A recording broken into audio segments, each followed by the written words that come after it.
E aí galera, tudo bem? Hoje eu estou aqui com a convidada especial, a nutricionista, a Agatha Christian, para a gente falar para vocês sobre um assunto muito relevante dentro do mundo fitness, da musculação, que são as alimentações pré e pós-treino.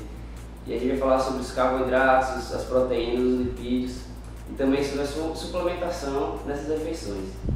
Então fica ligado aí que a gente vai falar sobre tudo isso.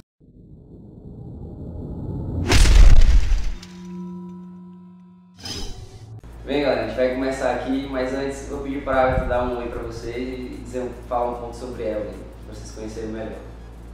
Oi gente, meu nome é Agatha, eu sou nutricionista formada pela Universidade Federal do Piauí, onde eu também faço mestrado e atuo na área de nutrição esportiva. Bem, vamos começar falando sobre as refeições pré-treino, né?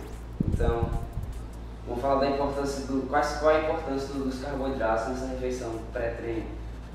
Bom, Matheus, a importância dos carboidratos basicamente para a energia.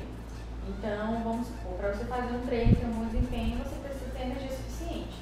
Só que quando você não come uma quantidade de carboidrato adequada, não come ou não consome um suplemento, a energia que você tem ela não chega até o final do treino.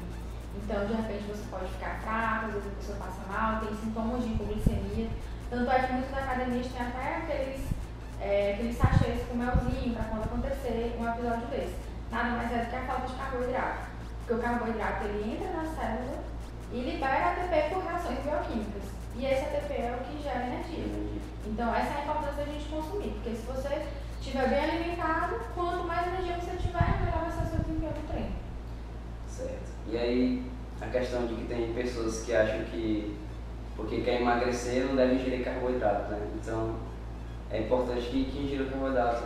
Sim, porque na verdade isso é um mito, porque o carboidrato, não é que o carboidrato engorda ou emagrece, na verdade qualquer alimento pode engordar ou emagrecer, isso depende da forma como ele é consumido, da quantidade, dos horários, de todo o programa alimentar mesmo daquele indivíduo. Então, é com base na dieta inteira, né, na verdade? Exato, Saldo calórico. Exatamente, com base no saldo calórico mesmo, valor calórico total, que a gente chama de VCT ou VET, que é isso que você falou.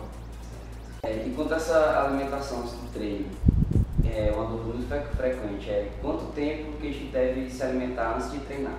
Isso depende do alimento que você vai consumir.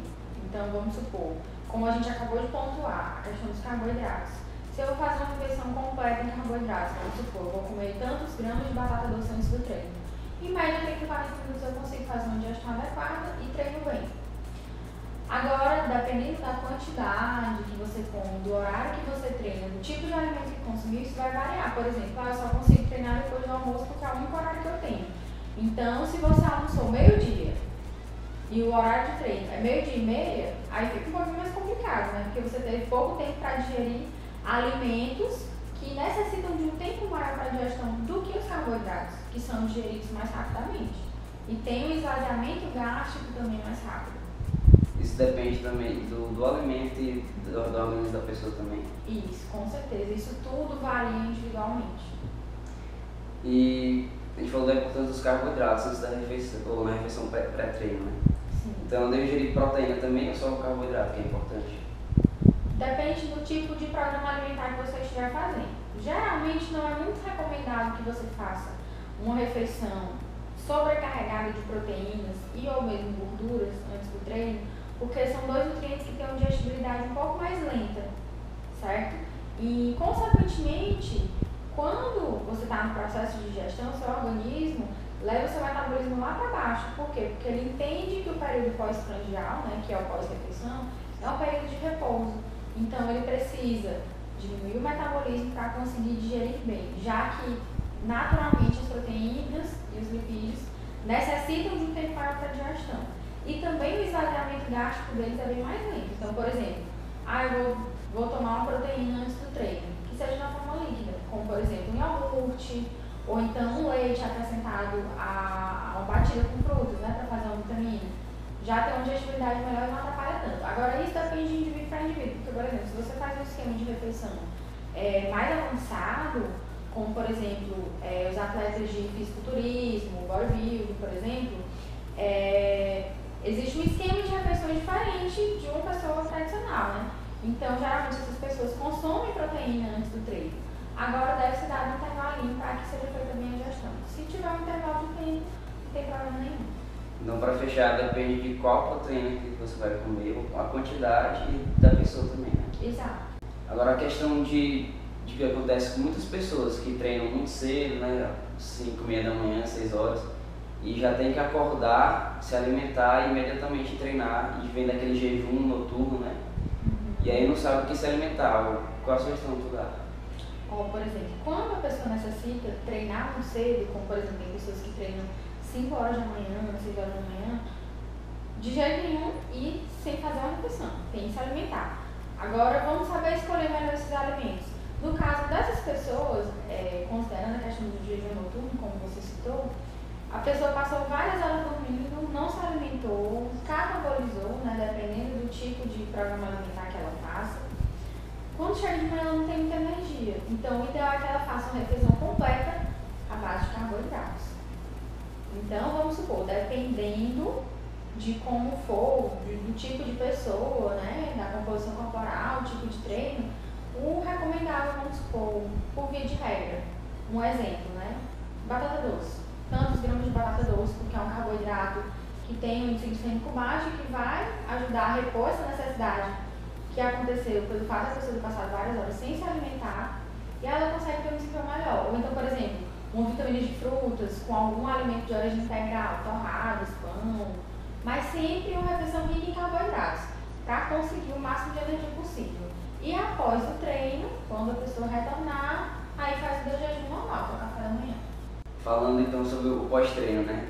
Qual é a importância de você se alimentar logo, imediatamente após o treino? Tem gente que passa 2 horas sem se alimentar, né, depois do treino e tudo mais. Tem gente que nem come, né, depois do treino, pensando que isso vai fazer bem para emagrecer. Infelizmente, ainda tem gente assim. Então, qual é essa importância? A importância de você fazer uma refeição completa após o treino é que no momento do treino você perdeu um monte de coisa. Você perdeu água, você perdeu vitaminas, minerais, você perdeu proteína, porque no exercício de força, que é o que a gente está falando, que é a musculação, a gente dá uma quebrada na fibra muscular para forçar uma regeneração e promover o crescimento, certo? E a gente também perde e termina queimando um pouquinho de gordura, dependendo do exercício que se faça, né? Depois do treino, é o momento de fazer uma refeição completa, para a gente se recuperar disso que foi perdido. Principalmente carboidrato, proteína e gordura saudável. Por quê? O carboidrato, porque eu acabei com as minhas reservas. Então, nós seres humanos estocamos o carboidrato, né, a glicose como glicogênio. Durante o exercício de força, a gente joga o glicogênio lá para baixo, às vezes a gente consegue decretar. Por exemplo, quem faz um treino muito intenso, acaba tanto com o glicogênio que fadiga a musculatura, porque gera lactato. No caso da proteína, porque a gente precisa promover a reconstrução daquele tecido por conta das microlesões do exercício de força. E aí sim promover a hipertrofia, porque se a gente não se alimentar, a gente não consegue ganhar. Não adianta. E a gordura saudável, porque a gordura saudável ela também vai ter um efeito de hipertrofia. Então eu também preciso de gordura, porém de gordura saudável. Você explica que tem muita gente que acha que está ganhando na academia, na verdade você está perdendo, né? Quebrando assim. O que vai fazer você ganhar é o momento da reconstrução, né? Exatamente, é o momento da reconstrução. É assim, algumas pessoas têm uma sorte de, mesmo não fazendo uma alimentação muito adequada, conseguirem um crescimento, porque a regeneração, ela acontece. Então vamos supor, a regeneração é X. Agora ela pode ser 3 vezes X, 4 vezes X, se eu me alimento bem, se eu suplemento direitinho, certo? Então, como tu tinha falado, né, sobre a importância da gordura também na refeição pós-treino. Muita gente pensa, principalmente se quer emagrecer, que não precisa ingerir gordura de jeito nenhum, né? Mas você precisa de gordura no corpo, né? Então, qual a importância da gordura na dieta? Fisiologicamente, a gordura ela tem um papel de extrema importância sobre a nossa atividade hormonal, basicamente. Esse é o papel mais importante, né, dessas gorduras. Quando eu não tenho uma atividade hormonal adequada, porque os hormônios eles são necessários em todas as nossas reações químicas praticamente. Então, se eu não tenho gordura suficiente no meu corpo, eu consequentemente não vou ter uma atividade hormonal bacana. Tanto é que, por exemplo, alguns atletas às vezes reduzem tanto o percentual de gordura que é necessário a gente fazer programas alimentares que levem-os a aumentar, porque eles ficam com o percentual de gordura tão baixo que precisa dessa reposição. Porque sem a gordura a gente não consegue ter uma atividade hormonal bacana. E os hormônios eles são necessários para as nossas sensações de prazer, para as nossas sensações de alívio, para o crescimento muscular e até mesmo para a queima de gordura. Então, engana-se quem pensa que a gordura faz mal. O que é que faz mal? Você comer gordura ruim. A gente tem que comer gordura saudável. E aí, para isso é necessário sempre ter um controle do perfil lipídico. E excessivo também, né? E excessivo mesmo também, se for claro. gordura boa, se for em excesso. Com certeza. Como falou que se não tiver gordura, não tem atividade hormonal satisfatória, né? E aí, qual seriam esses recursos para utilizar? Podia ser trigos terrestres, essas coisas? Na verdade, esses não são os mais recomendados. O que a gente deve fazer? A gente deve incorporar, por exemplo, os ômegas, ômega 3, ômega 6, ômega 9 na proporção correta, as gorduras das castanhas, do próprio azeite de oliva, dos peixes. Esse tipo de gordura a gente tem que incorporar na nossa dieta mesmo, consumir na forma de alimento e ou suplemento no caso dos ômegas. Tem um resultado bastante efetivo. Agora, no caso do trigo, já não é tão recomendado.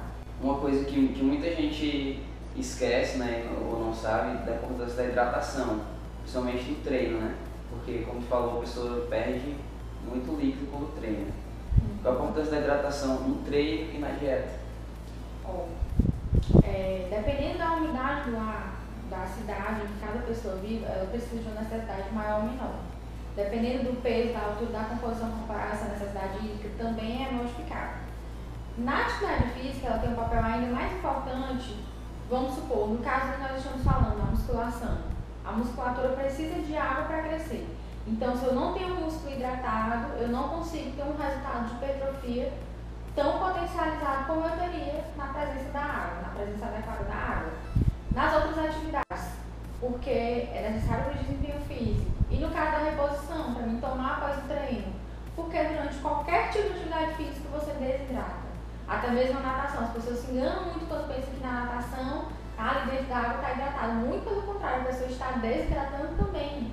E aí, maior ainda a necessidade dela ingerir líquidos. Então, a gente precisa fazer essas reposições. E ainda de acordo com a modalidade física, essa reposição hídrica, ela não vem só com a água, às vezes é necessário que seja acompanhada por micronutrientes, vitaminas e minerais, como por exemplo, atletas de endurance, né? Como são conhecidos, corridas, atividades que têm uma alta intensidade no curto intervalo de tempo. A gente precisa lançar mão de colocar reposição de sódio, de outros minerais, porque também são perdidos junto com a água durante o treino. Então quer dizer que em Teresina, por exemplo, tem que beber 10 litros de água por dia, né? Mais ou menos isso. Inclusive, nesse período mais quente do ano, que é o segundo semestre, a necessidade hídrica ela se eleva bastante por conta do tempo seco e da baixíssima umidade relativa do ar, que chegou a níveis críticos, como tem sido comentado na televisão.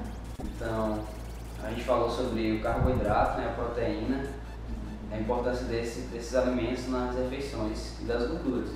Mas as fibras, elas têm uma certa importância nessas refeições?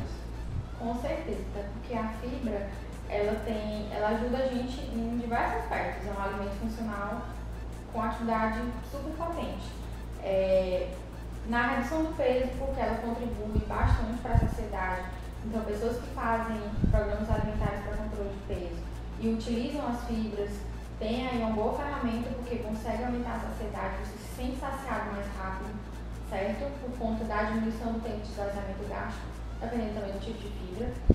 A fibra, ela diminui a absorção de colesterol, ela ajuda a controlar o índice glicêmico, ela previne contra doenças crônicas de todo tipo, câncer, a obesidade, como já foi colocado, diabetes, as cardiopatias, as dislipidemias. Então, a fibra ao todo ela é benéfica. Então, é importantíssimo, é essencial a fibra nas refeições. Com certeza. E até também, trazendo um pouquinho para a questão das refeições diretamente relacionadas a pré-treino, pós-treino, etc. Quem faz atividade física precisa manter a glicemia constante, né? Dependendo de alguns casos, a gente pode até estimular uns picos de glicemia, uns picos de insulina na realidade, mas isso varia muito do tipo de exercício. Mas o ideal geralmente é que a gente consiga manter essa atividade constante durante o dia. E aí o que acontece? Por exemplo, eu tenho um carboidrato simples, um carboidrato refinado, como por exemplo uma tapioca. E aí quando eu adiciono uma fibra, eu consigo diminuir o índice glicêmico desse carboidrato, de modo que ele não me provoque esses picos ao longo do dia. Quando eu como arroz integral, que é rico em fibras, eu também tenho um efeito semelhante. E assim por diante. Então, para finalizar, a gente vai falar sobre, eu acho que é o assunto mais procurado, que a galera tem mais interesse, que é sobre os suplementos. Vamos falar sobre a parte do suplemento no pós-treino, né? Terminei de treinar, tomei o suplemento. Já foi meu pós-treino, não preciso comer mais nada. Foi seu pós-treino líquido. Porém, nós devemos necessariamente ter um pós-treino sólido, feito com os alimentos. Por quê? Porque assim, quando você termina de treinar, você precisa de uma reposição rápida, porque como eu falei, a gente depleta muita coisa, perde muita coisa. Então o suplemento ele entra nesse sentido. Ele tem um efeito que vai ser 4, 5 vezes melhor às vezes do que eu comer o próprio alimento. Então a resposta é mais rápida. Então eu consumo o suplemento, tomo o suplemento, mas eu ali uns 30 minutos depois eu tenho meu intervalo para fazer a minha refeição sólida. Sendo que já existem teorias que provam que até 4, 3 horas depois da atividade física a gente pode estar tomando suplemento sem ter perdas. Mas mesmo assim, é necessário as duas formas de reposição, tanto com a suplementação como com a refeição sólida. Então o suplemento ele atende essa necessidade mais rápida, né? Exatamente. Por causa da absorção dele que é mais rápida também. Isso. Dependendo também da forma como ele estiver disponível, né? Porque a gente sabe que existe, por exemplo, numa whey protein, a gente tem as diferenças, isolado, concentrado, hidrolisado, quanto mais quebrado, mais rápido é absorvido. Mas aí para quem não pode tomar um suplemento, uma refeição sólida já super bem, né? Com certeza, uma boa refeição sólida. Então é isso, galera. Espero que vocês tenham gostado desse vídeo, teve muita informação boa aí. Se você gostou, não esqueça de dar sua curtida aí para ajudar na divulgação. Compartilhe também para quem você acha que está a fim de saber, que é importante e que saiba. Compartilhe com seus amigos. Vá lá na página do Facebook, eu vou deixar aqui na descrição, lá vai estar esse vídeo que eu vou divulgar lá. É você compartilhar lá com os amigos. Não esqueça de se inscrever no canal para acompanhar os próximos vídeos. Provavelmente pode ter um vídeo novo aí, né? Da gente de novo. E não deixe de seguir também nas redes sociais, no nosso Instagram, que eu vou estar deixando aqui na tela. Seguir também o Instagram da Agatha, que eu vou deixar aqui na tela também, na descrição. E os contatos também da Agatha, eu vou deixar tudo na descrição aí para vocês. Se vocês quiserem, vai dar tudo aí. Então, até a próxima aí, obrigado.